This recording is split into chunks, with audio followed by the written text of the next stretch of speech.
in 1989, I registered my business, Edna, based on being an independent animator that could be hired to animate events and parties and team buildings or motivations. So I have a client that approaches me. They're either having a party, a corporate team building, a motivation, they're bringing people from around the world, or they have a big theme community event or corporate conference, or even a trade show. So I'll hire activity leaders and then activity animators. So then my activity leaders become my coordination team. And with them, we're able to brainstorm and create more props and ideas. And I also am able to delegate them a little bit of the responsibility for the games that they will be creating, like the hat. I started at Dawson in CRLT, Community Recreation Leadership Training. From there, I worked in the field for about 8 years for the City of Dorval. I did street work, working with street kids, and then went to the YMCA in the West Island, the Brunswick YMCA. I was the innovator of the young adult program. From there, I knew I was an animator, knew I wanted to continue animating, and this house was always the center of community life for the parish as well. What kind of games do I use? One of my biggest specialties is the icebreaker. In the icebreaker, that's anywhere from your welcoming program to a conventions coming to town, might be international. So you have people coming from around the world for a convention, and your main goal is to get these people to mingle and know each other, because you're going into work sessions afterwards where you need them to share ideas.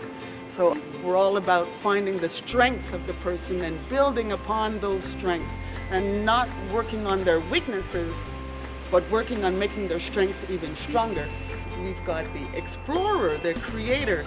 We have the competitive player who just plays to win. We have the kinesthetic who just plays to keep busy. The storyteller, or the one I like, the joker, the one who likes to be silly. And there's one of our ADHD people, the one who just likes to have some fun. So now in my play programs, I try to make sure that every single player has their opportunity to feel good about themselves and an opportunity to play, and then I can build them up together.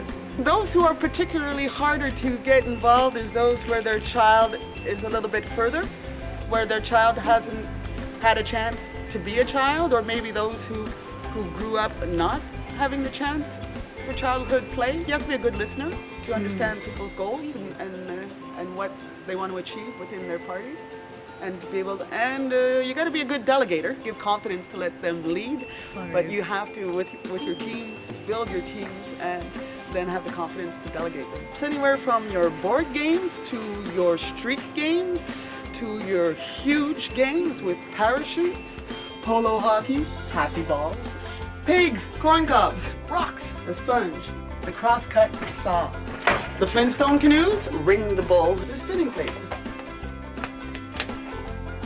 I did the Just pour Rire festival. I developed the animating lineups concept because it was the year they went into the old port and they had more people standing in line than actually at events. The Canadian Tulip Festival in Ottawa, it was a wonderful opportunity. Okay, the Canadian Tulip Festival adopted the theme of Alice in Wonderland and the Whimsical Tea Party. We created paper bag hats out of paper bags. 500 people in 5 hours created a paper bag hat. That was a big, memorable experience for me. In fact, I know my favorite part is seeing a smile, seeing that playful come out, seeing people connect, seeing people have fun together.